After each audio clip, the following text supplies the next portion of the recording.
राधे राधे, जय श्री कृष्णा। आप सभी का एक बार फिर से अभिनंदन करती हूँ अपने YouTube चैनल पर। भगवान श्री कृष्ण और श्रीमती राधा रानी की कृपा सदैव आप पर और आपके समस्त परिवार पर बनी रहे। दोस्तों, आज आप सुनने वाले हैं ज्येष्ठ मास की कथा का 22वां अध्याय और इसके पहले के सभी अध्याय सुनने के लिए आप सभी भक्तों का दिल से बहुत बहुत धन्यवाद करती हूँ। अगर आप निर्जला एकादशी व्रत के विषय में जानना चाहते हैं तो चैनल पर वीडियो अपलोड हो चुकी है। अगर आपने अब तक उसे नहीं देखा है तो जरूर देख लीजिए। और अब भगवान श्री हरि विष्णु का ध्यान करके आज की पावन कथा का प्रारंभ करते हैं।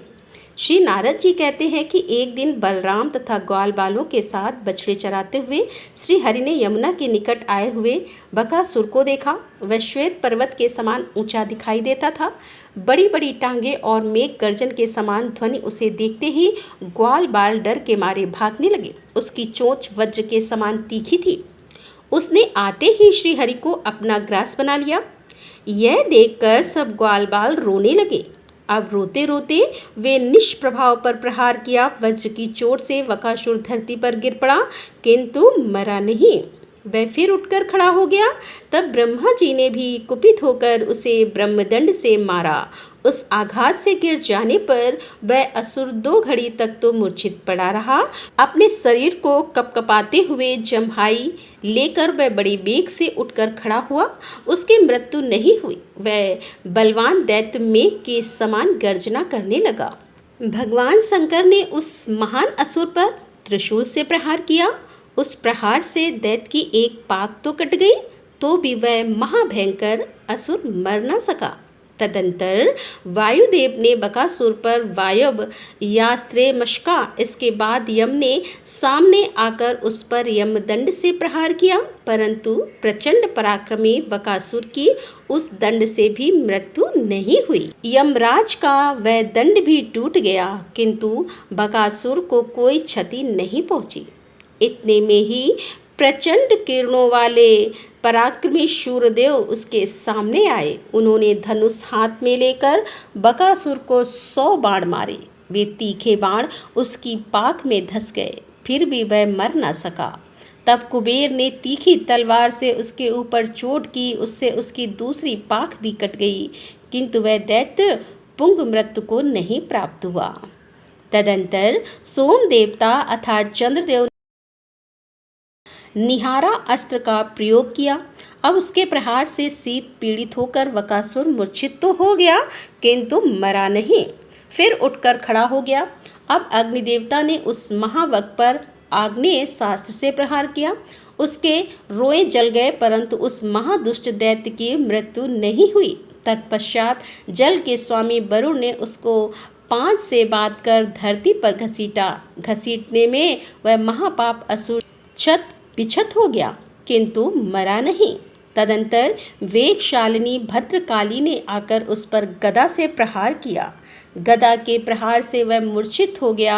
बकासुर अत्यंत वेदना के कारण बैठा। उसके मस्तक पर चोट पहुंची थी, तथापि वह अपने शरीर को कपकपाता और फड़फड़ाता हुआ फिर उठकर खड़ा हो गया और वह महादुष्ट दैत्य धीरतापूर्वक समरांगण में स्थिर होकर मेघों की भांति गर्जना करने लगा। उस समय शक्तिधारी स्कंद ने बड़ी उतावली के साथ उसके ऊपर अपनी शक्ति चलाई। उसके प्रहार से वह पक्षी प्रवर असुर की एक टांग टूट गई किंतु वह मर न सका। तदंतर विद्युत की गड़गड़ाहट के समान गर्जना करते हुए उस दैत्य ने सहसा क्रोधपूर्वक धावा किया और अपनी तीखी चोंच से मार मार कर सब देवताओं को खदेड़ दिया। अब आकाश में आगे आगे देवता भाग रहे थे और पीछे से बकासुर उन्हें खदेड़ रहा था। इसके बाद वह दैत्य पुनः वहीं लौट आया और समस्त दिग्मंडल को अपने सिंहनाद से नादित करने लगा। उस समय समस्त देव ऋषियों, महर्षियों तथा दुष्ट ने भी श्री नंदनंदन को शीघ्र ही सफल होने का आशीर्वाद प्रदान किया। उसी समय श्री कृष्ण ने बकासुर के शरीर के भीतर अपने ज्योतिमय दिव्य देह को बढ़ाकर विस्तृत कर लिया। फिर तो उस महाव का कंठ फटने लगा और उसने सहसा ही श्री कृष्ण को उगल दिया। फिर तीखी चोंच से श्री कृष्ण को पकड़ने के लिए जब वह पास आया तो श्री कृष्ण ने झपट कर उसकी पूंछ पकड़ ली और उसे पृथ्वी पर दे मारा, किंतु वह पुनः उठकर चोंच फैलाए उनके सामने खड़ा हो गया। तब श्री कृष्ण ने दोनों हाथों से इसकी दोनों चोंचें पकड़ ली और जैसे हाथी किसी वृक्ष की शाखा को चीर डाले उसी तरह उसे विदीर्ण कर दिया। उस समय मृत्यु को प्राप्त हुए दैत्य की देह से एक ज्योति निकली और श्री कृष्ण में ही समा गई। फिर तो देवता जय जयकार करते हुए दिव्य पुरुषों की वर्षा करते लगे, दिव्य पुष्पों की वर्षा करने लगे। तब समस्त ग्वाल बाल आश्चर्यचकित होकर सब ओर से आकर श्री कृष्ण से लिपट गए और बोले कि हे सखे, आज तो तुम मौत के मुख से कुशल पूर्वक निकल आए। इस प्रकार बकासुर को मारने के पश्चात बछड़ों को आगे करके श्री कृष्ण बलराम और ग्वाल बालों के साथ गीत गाते हुए सहज राजभवन में लौट आए। परिपूर्ण परमात्मा श्री कृष्ण ने इसे विस्तार पूर्वक वर्णन किया। उसे सुनकर समस्त गोप अत्यंत विस्मित हुए। बहुलाशव ने पूछा कि हे देवर्षि, वह बकासुर पूर्व काल में कौन था और किस कारण से उसे बगुले का शरीर प्राप्त हुआ था? वह पूर्ण ब्रह्मा सर्वेश्वर श्री कृष्ण में लीन हुआ, यह कितने ही सौभाग्य की बात है। तब श्री नारद जी ने कहा कि हे नरेश्वर, ग्रीव नामक दैत्य के एक पुत्र था जो उत्कल नाम से प्रसिद्ध हुआ। उसने सम्रांगण में देवताओं को परास्त करके देवराज इंद्र के छत्र को छीन लिया था। उस महाबली दैत्य ने और भी बहुत से मनुष्यों तथा नरेशोस्पति का अपहरण करके 100 वर्षों तक सर्ववैभव संपन्न राज्य का उपभोग किया। एक दिन इधर उधर विचरता हुआ दैत्य उत्कल गंगा सागर संगम पर सिद्ध मुनि जाजली की पर्णशलावी गया और पानी में बंसी डालकर बारंबार मछलियों को पकड़ने लगा। यद्यपि मुनि ने मना किया, तथापि उस दुर्बुद्धि ने उसकी बात ही नहीं मानी।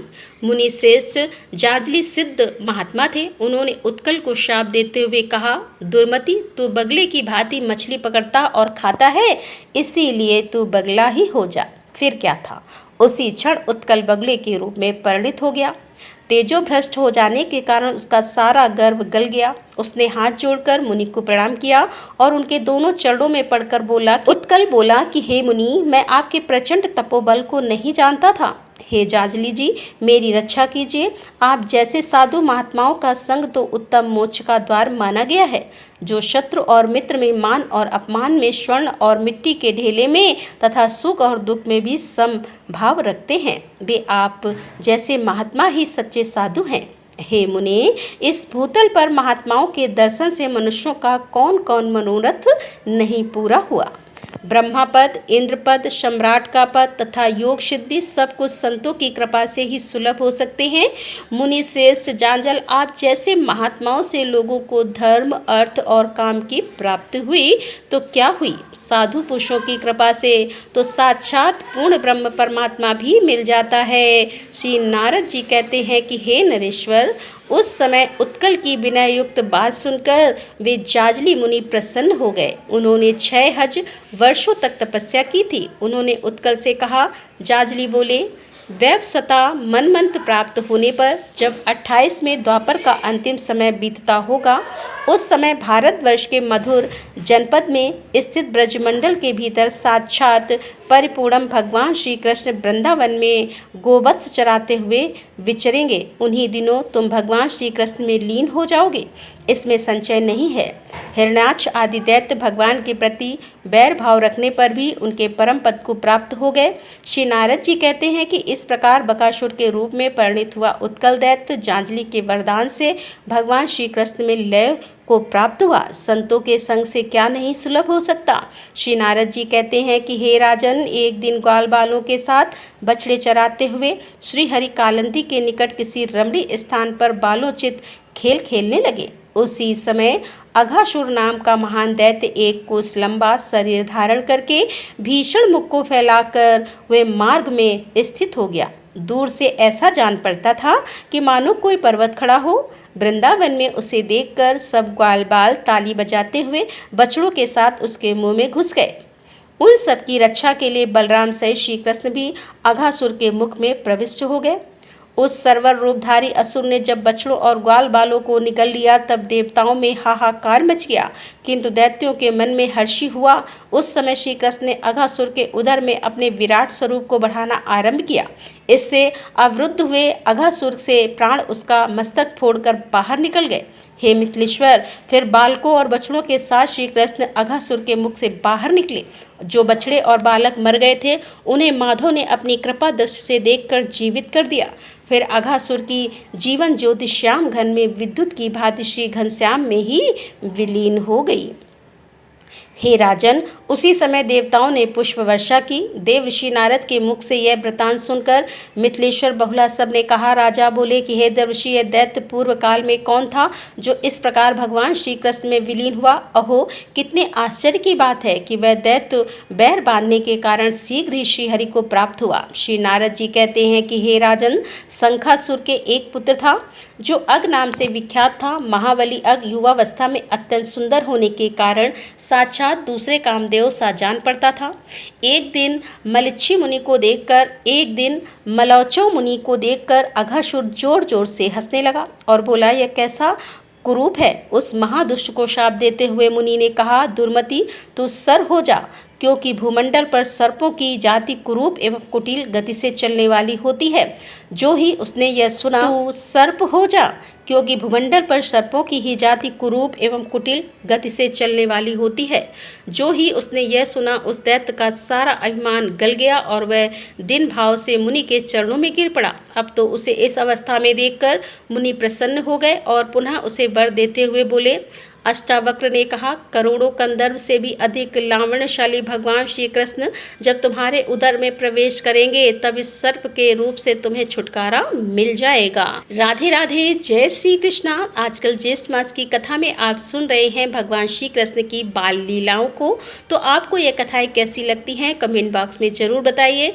वीडियो अच्छी लगती हो तो लाइक ज़रूर किया कीजिए और अगर संभव हो तो वीडियो को शेयर भी किया कीजिए और कमेंट बॉक्स में राधे राधे लिखना तो बिल्कुल मत भूलिए। तो दोस्तों, मिलते हैं इसके आगे की कथा लेकर। तब तक के लिए राधे राधे, जय श्री कृष्णा, हर हर महादेव, जय भोलेनाथ।